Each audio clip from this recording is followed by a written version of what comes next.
नमस्कार सभी साथियों। आज का वीडियो जो है ये विनोद कुमार जी का है और उन्होंने बोला है कि गोगा जहारवीर महाराज हैं, इनके बारे में कुछ बताएं। और यानी उनके यहाँ पूछते हैं, ये बता रहे हैं वो, तो उनकी जानकारी दिया करें बीच बीच में। तो इनकी जो जानकारी है गोगा जहारवीर की, ये बहुत बड़ी शक्ति है। इनको आप महाशक्ति मान लें और बहुत ज़्यादा शक्ति है जो कि अब खो रही है कलयुग में, क्योंकि भक्तों ने खो रखी है। कहने का मतलब कोई भी चीज़ होती है। तो इसमें जो मैं आप बताऊंगा, जो आपको शायद अभी तक वीडियो पे किसी ने बताया नहीं होगा, और इसका मेरे पास इतिहास नहीं है असल में। ये जो बुजुर्ग थे पुराने, उनके द्वारा बताई हुई बात है। और उनकी बात जो थी बिल्कुल ऐसे कहते थे कि धड़ी भर की बात होती थी उनकी, बहुत मजबूत बात। जो कह गए वो कह गए, अटल हो सत्य होता था। तो आज मैं गोगा जहारवीर की मतलब कृपा से, मान लो आप, उनके आशीर्वाद से, या उन्हीं की एक वो है, मेहर है कि वो मैं बता पा रहा हूँ इस चीज़ को, क्योंकि हमने काफ़ी दिनों से इसको रोका हुआ था बात को। तो उन्हीं की प्रेरणा है जो कि हम बताने को आपको उत्सुक हो रहे हैं। तो क्योंकि उनके उससे बिना पत्ता भी नहीं हिलता। तो मैं बहुत शॉर्टकट बताऊँगा, जो कि बड़े बड़े जो गुरु गुरु थे, जो कि शब्दी थे, जो शब्दों से बैठे बैठे कुछ भी कर सकते थे, इस तरीके के जो पुराने लोग थे, जो कि अब नहीं हैं। ये उनके द्वारा बताई हुई बात है। तो उन्होंने बताया था कि जब इनकी शादी हुई थी गोगा जहारवीर की, बाकी इतिहास आपको पता है सारा। तो इनके जो ससुर थे गोगा जहारवीर के, उन्होंने बोला था कि भाई मैं उससे शादी करूँगा कि जो 100 शेर लाएगा, 100 मतलब जानवर जो हैं, शेर, और 100 सांप, 100 इस तरीके के भूत, 100 प्रेत, 100 मसान, 100 पिशाच, इस तरीके की सारी चीज़ 100 होनी चाहिए। और बहुत सारी चीज़ें थी उसमें, जिसमें कि उन्होंने जो 100 किलो के करीब उन्होंने मेहंदी मांगी थी कि 100 किलो मेहंदी भी लाएगा। तो जब मैं शादी करूँगा, मतलब ऐसा होना चाहिए सूरवीर मेरे लिए जो ये कर सके। तो अब शेर वगैरह तो कोई राजा भी इकट्ठे कर सकता, बहुत सी चीज़ें कर सकता, पर कुछ चीज़ें नहीं कर सकता।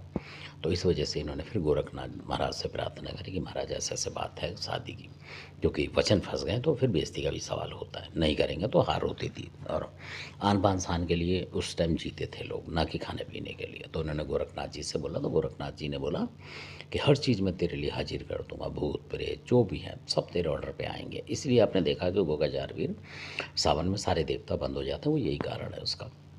इनकी बारात में जो रहते हैं, जो रीत बनी हुई है, वो वाली बात बता रहा हूँ मैं आपको। तो फिर उन्होंने बोला कि आपको एक चीज़ है जो हिंदुस्तान में, मतलब भारत में, उन्होंने बोला नहीं मिलेगी, उसके लिए आपको मक्का मदीना जाना पड़ेगा। तो और आप जाओ, और वहाँ पे जाओ तो मतलब साम दाम दंड भेद जो है उससे सावधान रहना। कहने का मतलब बहुत तसल्ली से काम करना और शांति के साथ। तो ये चलेगा, क्योंकि उन्होंने गोरखनाथ जी ने इनके घोड़े के अंदर शक्ति भी डाली हुई थी कि भाई उड़ते हुए मिनट के सेकंड में आप पहुँचोगे। हवा से भी चलता था इनका घोड़ा जो था, जैसे इन्होंने जहाँ सोचा वहाँ पहुँच जाते हैं। गोगा जहारवीर की आज भी ये शक्ति है, बिल्कुल पेटेंट। तो जब ये मक्का मदीना इनको भेजा उन्होंने, तो मक्का मदीना में उन्होंने बताया कि ऐसा स्थान होगा, जैसे नागरिक रहते हैं कहीं रहते हैं, पर वो स्थान ऐसा होगा कि वहाँ जाते ही वो मक्का मदीना का आपको गेट दिखाई देगा, बहुत बड़ा आलीशान। वहाँ आपको अपने तरीके से, अपनी सूझबूझ से ही मेहंदी लानी है, ताकत से नहीं ला सकते हो आप, ये उनको बोला उन्होंने। तो गोगा जहारवीर वहाँ पहुँचे, तो वहाँ का जो पीर है, उनका भी नाम हमें बताया बुजुर्गों ने, पर हम बताएंगे नहीं अभी यहाँ पे, क्योंकि उनके शब्द भी हैं असल में, तंत्र में शब्द भी हैं, उन पीर के भी शब्द चलते हैं। इस वजह से वहाँ के जो रक्षक थे, तो उन्होंने उनको रोक लिया। तो गोगा जहारवीर ने भी अपनी थोड़ी ताकत वगैरह लगाई, तो उन्होंने बोला यहाँ किसी की ताकत नहीं चलती है, इस जगह पे आके यहाँ हमारी ताकत चलती है।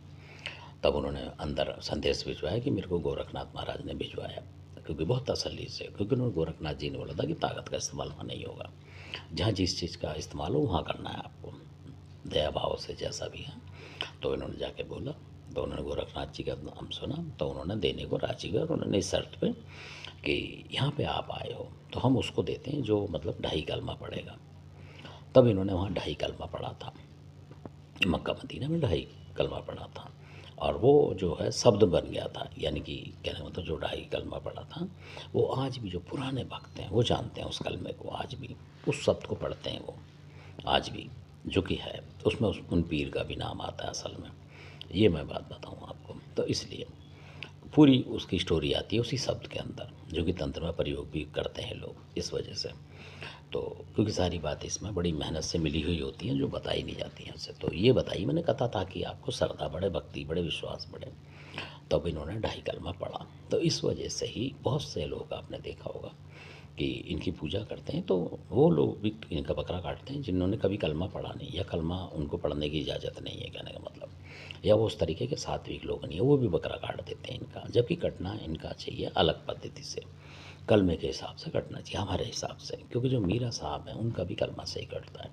और मीरा जी के जो वैसे लोग काट देते हैं, आप देखें हिंदू धर्म के बहुत जगह काटे हैं लोगों ने, और वो तबाह के तबाह कर दिए। क्योंकि जो हिंदू धर्म का आदमी होता है वो कई बार काटते काटते काट रहा होगा बकरा किसी और का, और उसके देवान के किसी शमशानी उसके घर में कोई चीज़ पूज रही है, उसका ध्यान बिगड़ जाएगा, तो वो वहाँ चला जाएगा उसका जो खून है बकरे का, और आप परेशान हो जाओगे। कई जिन्नात ले जाते हैं ऐसे, जो हिंदू धर्म के लोग काटते हैं, मतलब बकरा काटते हैं, आपस के रिश्तेदारी काट लेते हैं, कोई दोस्त यार काट देता है, तो कई बार उसके यहाँ ऐसी शक्ति पुजरी होती है कि वो ज़बरदस्ती लेती है उससे।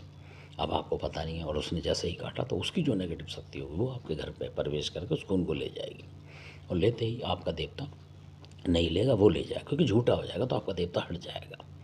ये होता है। जैसे आप खाना, आपका कोई जा रहे हैं आप खाने, किसी ने आपके लिए प्लेट लगा दी, उसमें किसी दूसरे ने हाथ मार दिया खाने के लिए, चाहे एक टुकड़ा उठा लिया, तो आप अगर स्वभाव में होंगे तो नहीं खाएंगे, आप बोलेंगे यार झूठा कर दिया, हम क्यों खाएं। तो इसलिए तो ऐसा ही इसमें होता है। ये मैंने सारी बातें आपको बताई हैं, तो इस वीडियो को आप ज़रूर देखें, और इसको भी शेयर करें ज़्यादा से ज़्यादा आप लोग, कम से कम, क्योंकि औरों को भी पता लगे। और फिर मैं बाद में आपको और गोगा जहारवीर बाबा की जो शक्तियाँ हैं वो बताऊँगा आपको, जो जो हमने बुजुर्गों से सुनी है वो हैं, क्योंकि मैं फिर बता रहा हूँ इनका इतिहास नहीं है, ये बोली हुई बातें उनके द्वारा, और पर सच्ची होती है। क्योंकि आप देखेंगे सावन वगैरह जैसे आता है इसमें, तो आप देखेंगे कि देवता की पूजा नहीं करते हैं लोग, मतलब कि देवता बंद हो गया उनके साथ चले गए, वो वास्तविक बात है, इसमें कोई झूठ नहीं है कहने का मतलब, असल बात ये है। धन्यवाद, आपने सुना।